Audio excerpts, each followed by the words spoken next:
Salut les lutins. Youpi Jérémy. Eh oui, ça y est, tu es revenu de ta semaine de vacances. Ouais.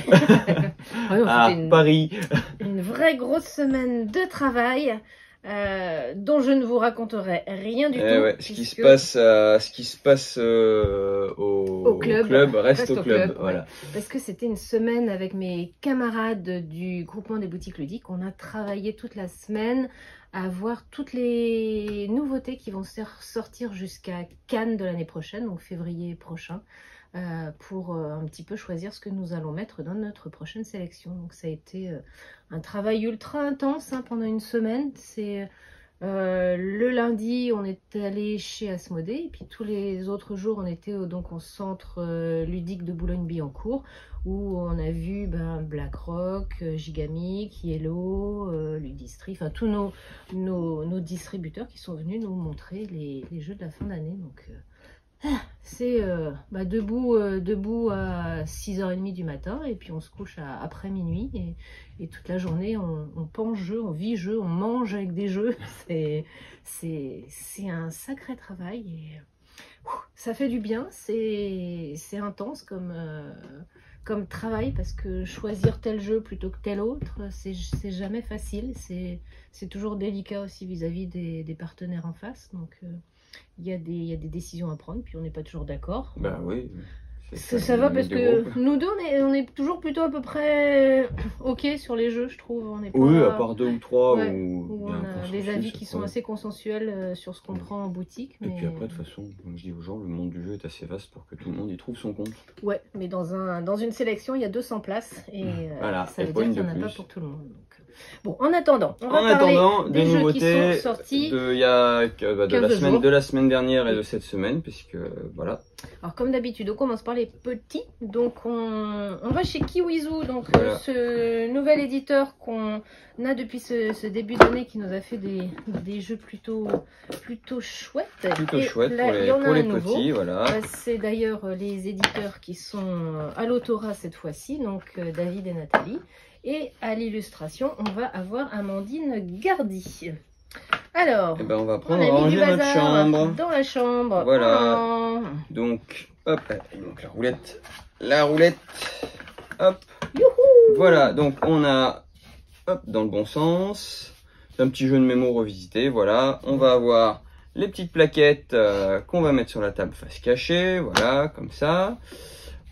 On a pour chaque plaquette une zone de rangement, et ça, ici c'est papa et maman qui arrivent. Voilà, donc il faut qu'on range la chambre avant qu'ils arrivent. Donc on pichenette, voilà. Donc le monstre, on remélange tout. Donc en premier tour, ça n'a pas d'importance. Vas-y, pichenette.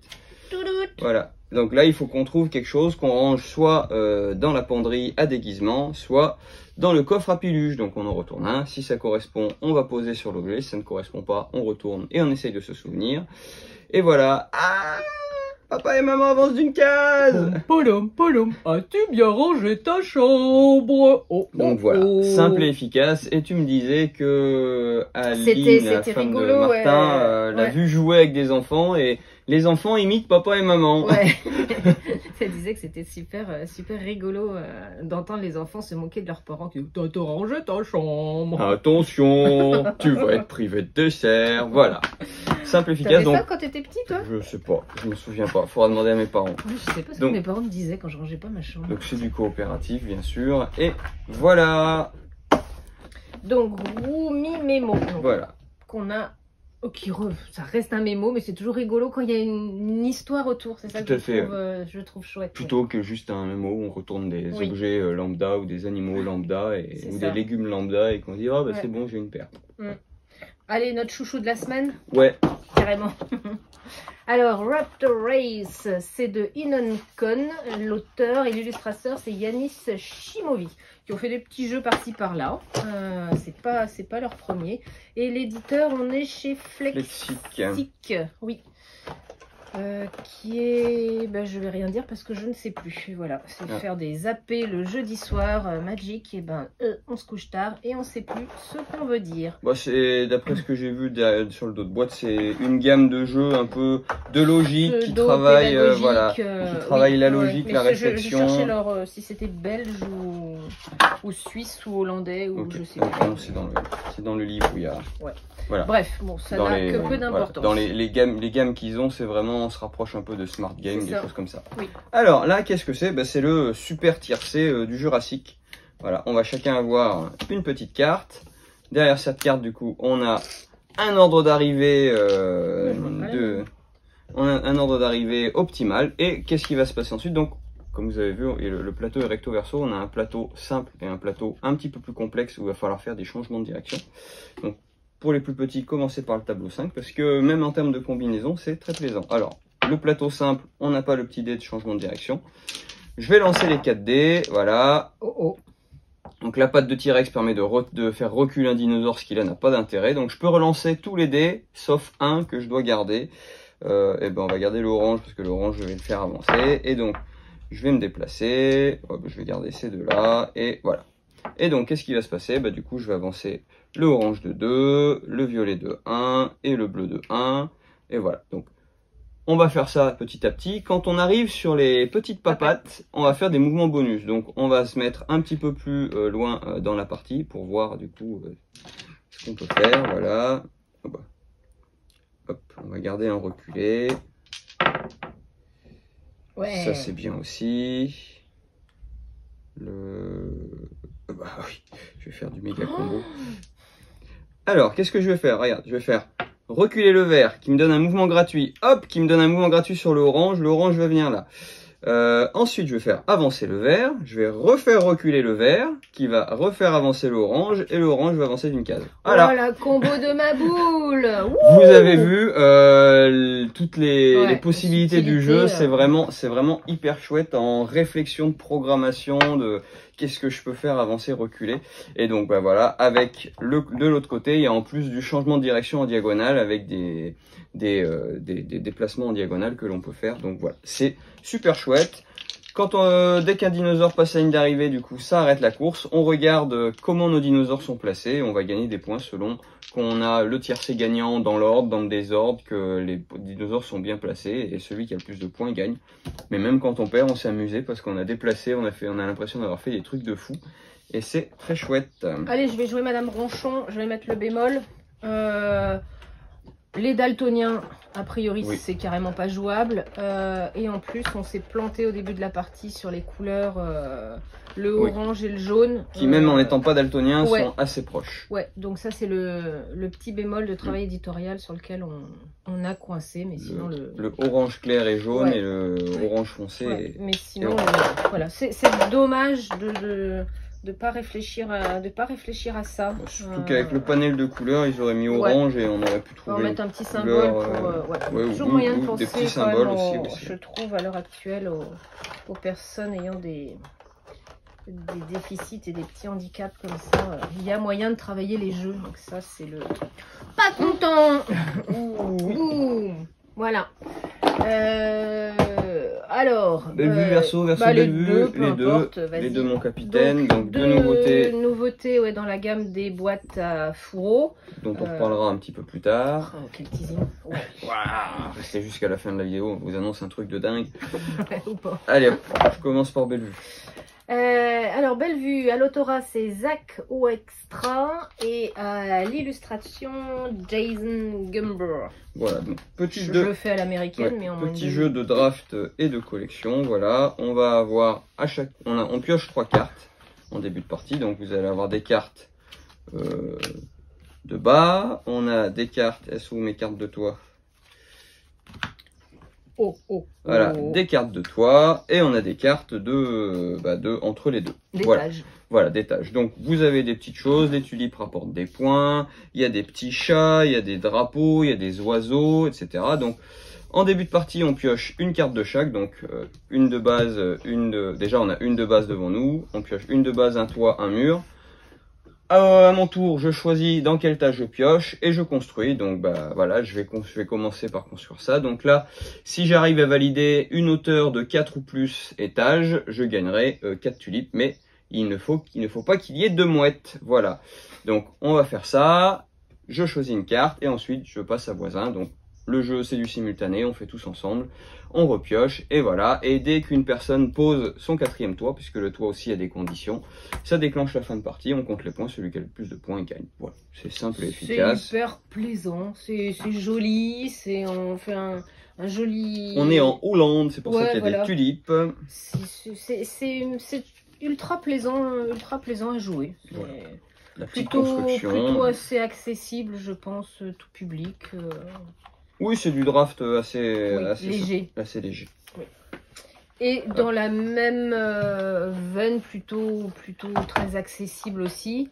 Cette fois, c'est Verso. Donc Verso, là, on retrouve un duo célèbre, puisque c'est Alexis Allard et Joanne Dufour qui nous ont fait dernièrement Mythicals. Et à l'illustration Zongo, je n'ai pas réussi à savoir qui c'était, quelqu'un qui a travaillé beaucoup dans les jeux Gigamic, donc je ne sais pas si c'est un collectif ou quelqu'un en interne. Menons l'enquête. Voilà, donc un jeu de construction de tableau, mais pas que. Début d'un tour, je pioche une carte. Les cartes sont recto verso, dis donc, pour verso. Bah alors. Voilà, elles sont numérotées de 1 à 6, sachant que forcément de l'autre côté vous avez une couleur différente et un plus un moins 1 par rapport à la valeur. C'est pour ça que vous avez le 6 derrière le 1, parce que derrière le 1 on aurait eu soit le 2, soit le 6, puisque c'est une boucle. Donc au début de mon tour, je choisis qu'est-ce que je fais, si je garde ça, si je garde pas ça. Voilà, je garde ça. Le suivant fait la même chose, etc. On va réunir les chiffres par ligne de couleur. Et voilà, et là, le problème, Cathy a trop tendu. Voilà, elle a un 5, elle a déjà un 5, donc ça part à la défausse. C'est comme si elle avait passé un tour. Dès qu'on le souhaite, qu'on a 3 ou plus chiffres qui se suivent, on peut décider de mettre au stock. C'est-à-dire qu'on va gagner les points du coup de toute la ligne et on va défausser les 2 cartes de plus grande valeur et on garde le reste. Et donc on va jouer comme ça. Quand on met au stock, les adversaires à gauche et à droite doivent se défausser d'une grande valeur. Je ne sais plus si il retourne ou il retourne une carte. Voilà, il retourne. Donc on met le bazar dans la ligne et la ligne. Ou pas, parce que ça aide, si vous arrivez à faire un carré de 3 par 3, c'est 7 points bonus. Voilà. Et donc on va jouer comme ça. En fait, on tire, on a je crois 15 cartes par joueur en début de partie qu'on compte, qu'on va mettre. Et dès que du coup les dernières cartes sont tirées, ça met fin à la partie. On compte les points, puisque les points vont être comptabilisés en cours de partie avec des petits jetons. Et celui qui a le plus de points gagne la partie.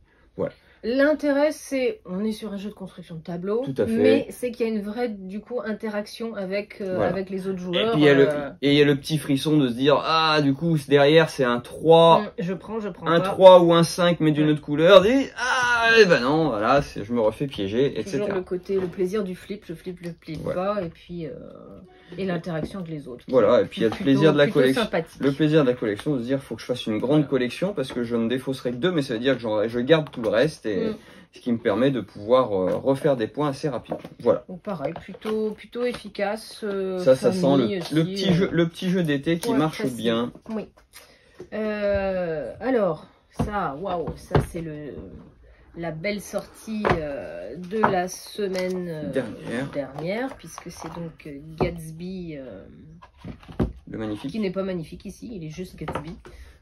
Donc à l'autorat, pareil, encore un duo ultra célèbre, puisqu'on est avec Bruno Catala et Ludovic Maublanc, qui ont déjà fait pas mal de jeux eux-mêmes ultra célèbres, puisqu'on a Mr. Jack, Cyclade notamment.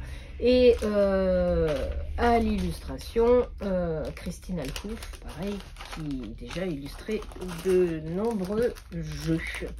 Magnifique toit de Paris d'ailleurs, qu'on apprécie beaucoup.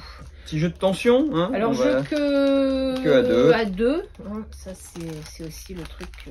Bruno travaille beaucoup les jeux à deux. C'est un jeu qui est plutôt tendu, comme tous les jeux à deux. Hein, puis c'est une mécanique ultra léchée. J'avoue que moi le thème ça m'a rien raconté. Gatsby, je sais qu'un bouquin qui date je sais pas, Ça se passe en longtemps. 1920, donc je pense que tu peux dater le bouquin d'à peu près la même période. Très longtemps, et puis le Ouais. film, on a regardé avec Leonardo DiCaprio. Du on coup, a- je suis en train de le regarder. Je Je me suis dit, par curiosité, Il a commencé à il revoir. est sur Prime si tu veux. Voilà, on cite Ok. une marque, mais il est sur Prime. Je suis en train de le regarder, donc par curiosité. C'est très, voilà, c'est une méthode de tournage très actuelle avec des musiques très actuelles dans une Ouais. ambiance Ok, début des années 20. Donc le décalage est plutôt sympa. pourquoi pas. Voilà. Il me manque le jeton. Voilà. Donc comment ça va se passer? Eh ben, on a donc soit la madame, je sais plus son nom, soit le monsieur, je sais plus son nom. C'est marqué dans le livret. Et on doit s'attirer les faveurs de Gatsby. Et pour s'attirer les faveurs de Gatsby, il faut qu'on réunisse du coup des personnages, des personnes célèbres autour de nous. Donc trois façons de gagner. Donc soit on arrive à avoir les trois personnages d'une même couleur, on gagne immédiatement la partie, soit on a 5 personnages de couleurs différentes, soit si ça ne se sépare pas là-dessus, c'est les petites étoiles qui décideront du vainqueur. Donc à mon tour de jeu, on va dire que je suis la madame. Je choisis Dorothy Williams. Dorothy Williams, je choisis une action, voilà. Et je vais poser du coup 2 petits jetons ici. Voilà. Pour gagner celui-là, il faut que je trace une ligne entre là et là, celle-là, là, et pour gagner celui-là, il faut que je recouvre les 4 engrenages. Il y a des petits effets de combo, des fois on va pouvoir retourner les personnages. Ici, on avance d'une case à chaque fois, sauf si on est en retard, on avance de 2 pour rattraper. Donc il y a un bon effet de tempo ici en se disant je vais le laisser démarrer, comme ça moi j'avancerai de plus de cases. Et là c'est un jeu de majorité, sur, comme au tiercé, sur chaque ligne. Quand on complète une ligne, celui qui est majoritaire en couleur, du coup, gagne le personnage. Voilà, donc beaucoup d'effets de combo. Il y a des petites actions facultatives qu'on peut avoir en tombant sur des petites cartes comme ça, ou en début de partie si on est le deuxième joueur.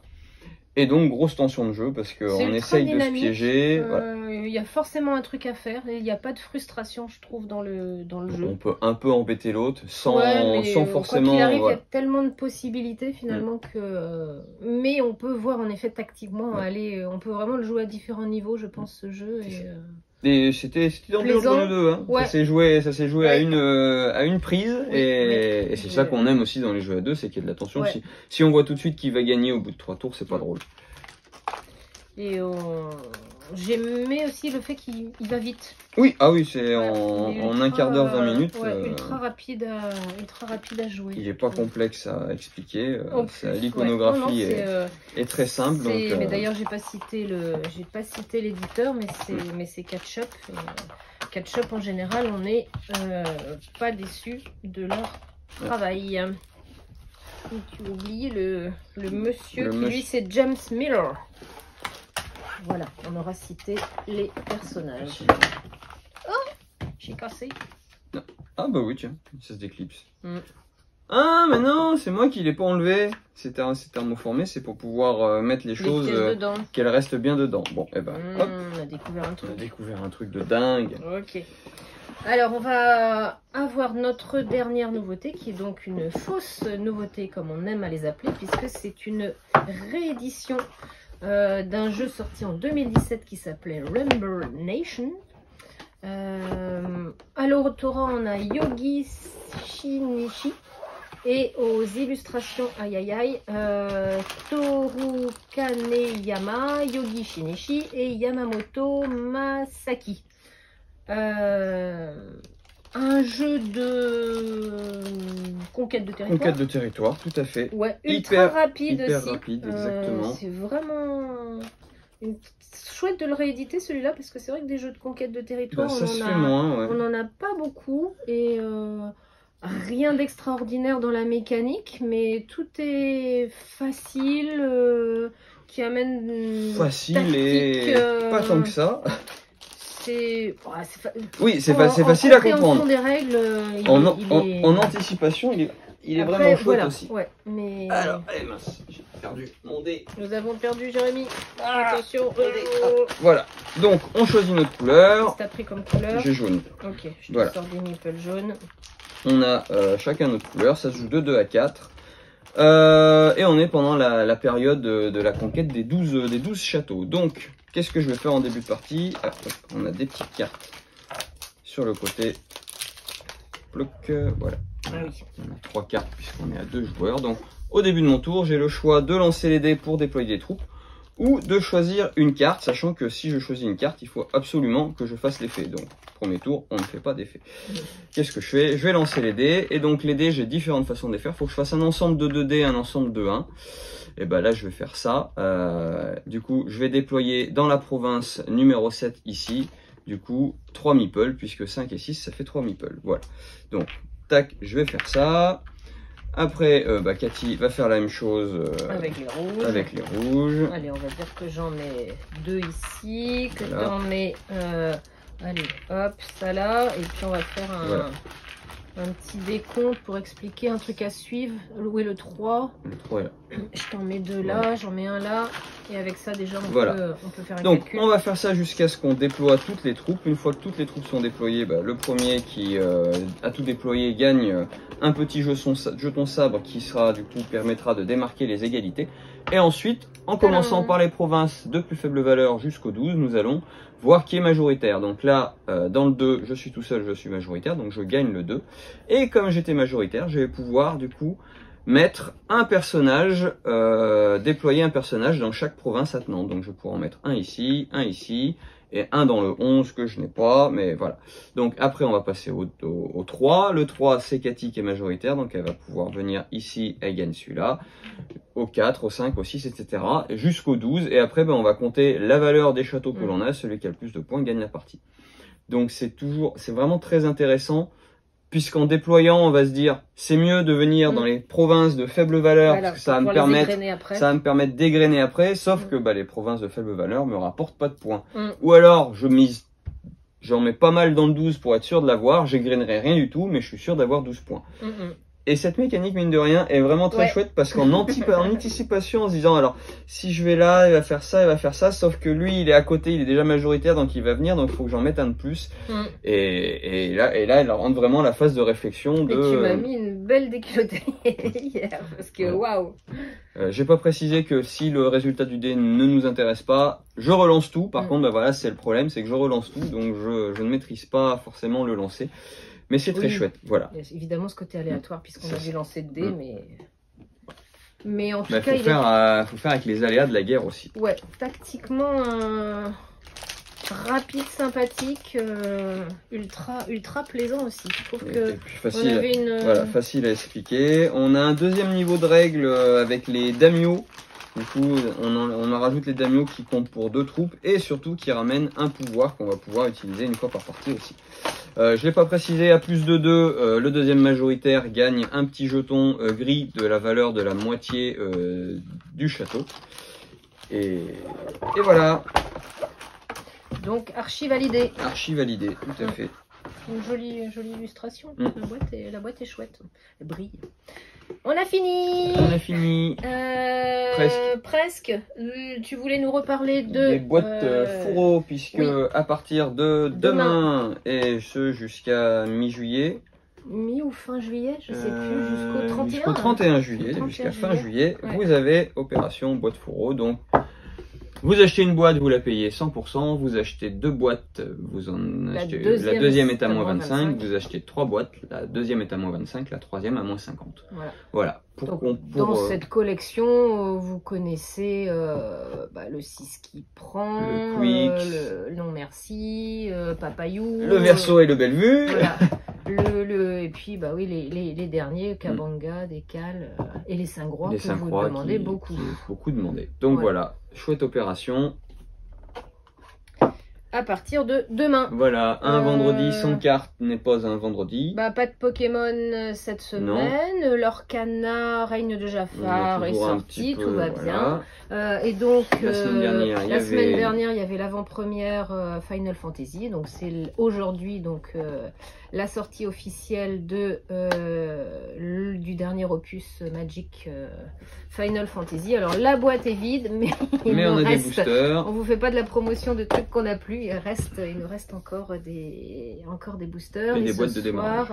Et ce soir, il y a une soirée qui est complète où on va encore rejouer comme hier soir. Voilà. Tu voulais remercier Asmodée. Ah ouais, non, c'était pas remercier en fait, mais on a une petite... voilà. Ouais, quand on est allé à Paris la semaine dernière, on a eu des petits Bon, cadeaux on peut les rigolos. remercier quand même Ouais, pour on les peut cadeaux remercier pour les rigolos. cadeaux, ouais. Voilà. Ouais. C'était signalé juste le nouveau logo Asmodée. On a eu un tapis de souris, un machin, un truc. C'est parce qu'Asmodée, c'est vrai, ils ont quelque chose d'étonnant. C'est une très grosse société de distribution hein, qui est sortie il y a 30 ans, fait leur 30 ans là, d'où le logo un peu années 70, 80, voilà, un peu décalé. Après Mattel et Hasbro, les géants américains, il y a Asmodée. C'est vrai qu'Asmodée, c'est peut-être une marque, un logo qu'on ne connaît pas beaucoup parce que Asmodée jusqu'ici mettait en avant plutôt ses éditeurs. On voyait plutôt le logo d'un Libellude sur un Dixit, le logo d'un Space Cowboy sur les Unlock et pas beaucoup la marque. Donc ils ont décidé de changer de stratégie pour parler un peu d'eux c'est une société qui le mérite parce que je crois que sans Asmodée, le milieu du jeu ludique, il serait pas du tout le même, surtout en France et en Europe. Donc c'est, je trouve, une bonne idée de montrer qui ils sont et ce qu'ils savent faire. Donc voilà, je voulais saluer leur travail depuis 30 ans. Merci Asmodée. Et ben, merci Asmodée. Et bien sur ces gentilles paroles. Voilà, moi vous me voyez pas pendant 3 semaines. 3 semaines? Dans les une semaine, 2 semaines, et ils me reverront pas avant 3 semaines, puisque la prochaine vidéo que je vais faire est dans 3 semaines. Ok, et donc on va retrouver Aurélie. Voilà. Aurélie qui nous rejoint jusqu'à la fin de l'année. Donc on fera la vidéo ensemble toutes les deux, ou pas, selon comment on s'organise au fur et à mesure des semaines à venir. Et voilà, et le téléphone sonne, et il est 10h, il faut ouvrir, on est parti. Et ben à très vite, et bon week-end. Salut.